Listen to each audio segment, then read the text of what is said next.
Yeah, I'll start off. We've had a really good preseason, and with 4 scholarship players returning, there has been an awful lot to teach, an awful lot of learning to do, and the greatest challenge is our schedule is so tough, and it's so tough so early.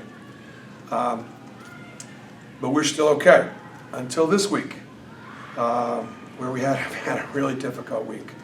Last Friday, TJ Lang had a mild MCL sprain, and is probably out for a couple of weeks. His knee reacted just like it should have, and there really wasn't a ton of damage, but it's pretty sore, and he'll be fine, but he'll be out for a couple of weeks. Bryce Brown woke up Sunday morning with some stiffness in his back and has not been able to practice. It being Wednesday afternoon, I think he is probably doubtful for the game on Friday. The worst injury of them all occurred yesterday at the end of practice. We absolutely was having our best practice. A lineup of Taj at the point, Kareem at 2, TJ Dunnins at 3, Tyler at 4, and Sim at 5 was firing. They were firing on all cylinders. And towards the end of practice, Taj had contact with another player and hit his shoulder, his right shoulder. Took a real direct blow, and his shoulder dislocated again. Not the same dislocation. We believe his surgery held, and because his other issues, his shoulder was coming out the front based on reaching. This was a contact blow, and his shoulder came out the back. It's less severe. Obviously, it just happened, so Dr. Andrews will see him this weekend, and we'll know more. But I'd say we're looking at a month. What's tragic about it is that Taj was probably clearly in our top 2 or 3 players, our best defender, our leader, very much the heart and soul of what we've been doing early on. And that leadership will be taken over by others, but for Taj to have basically spent the whole off season rehabbing 2 surgeries, and for it to go out, even though it was a different injury, is just really tough. It challenges you, and so our heart is heavy. And as far as our team is concerned, with those early games of UAB and Colorado and Northwestern State, Georgia Southern, it's going to be really challenging without him, because he's a very important player to us. As a result of everything I've just told you, the 5 guards that will be playing the 1, 2, and 3 spots for us against Brevard will be playing their first game ever in an Auburn uniform. The guards I've got available right now are Kareem Canty, New Williams, TJ Dunnins.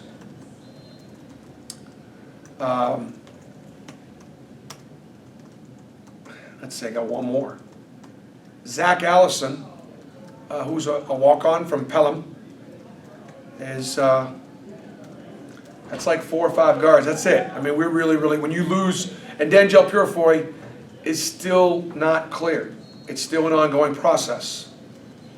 So no Taj, no Denjel, no Bryce, no TJ Lang. 4 guys all at that sort of same position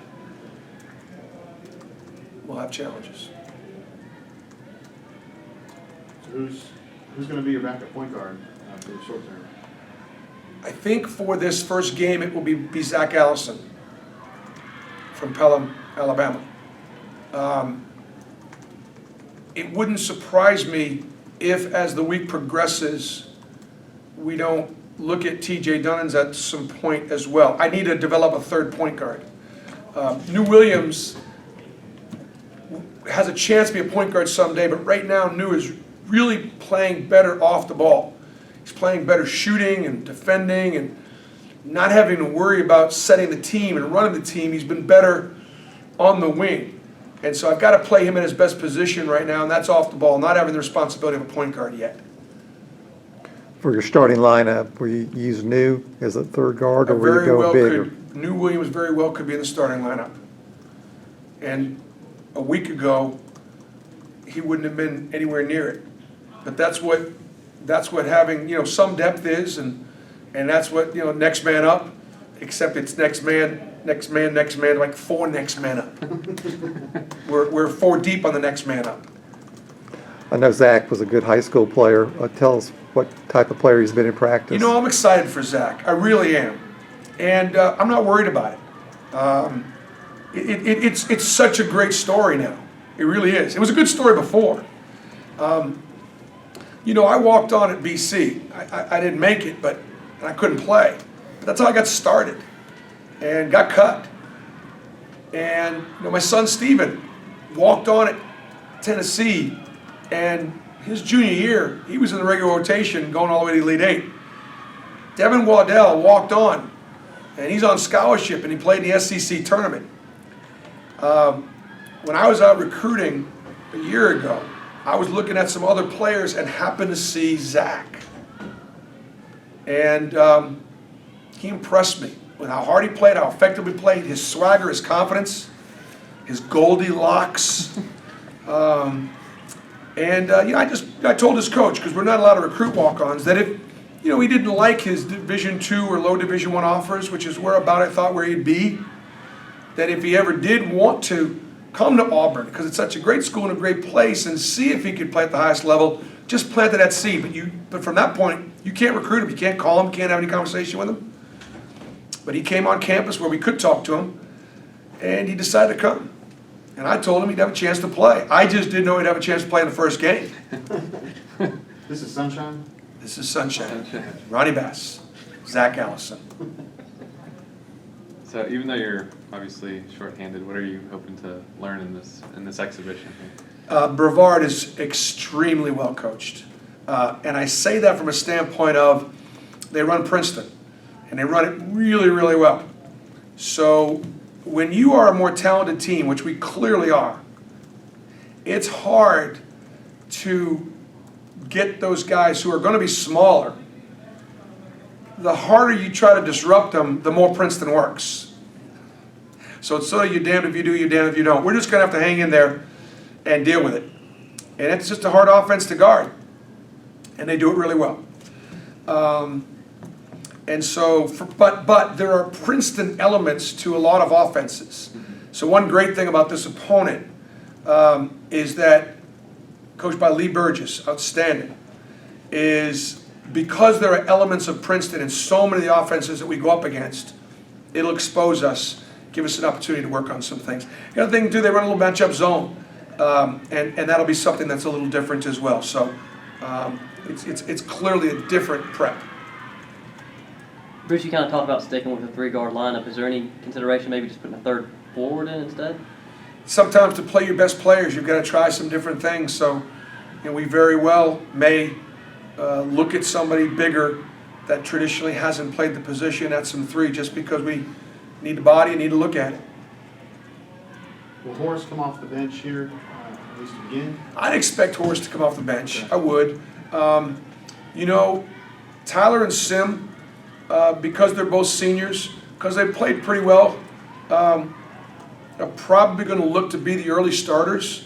But Horace will get starters minutes. I mean, he's going to play a lot, and he needs to play. He needs the exposure to different things. He's going to make you go ooh and ah and oh no, all in the same play.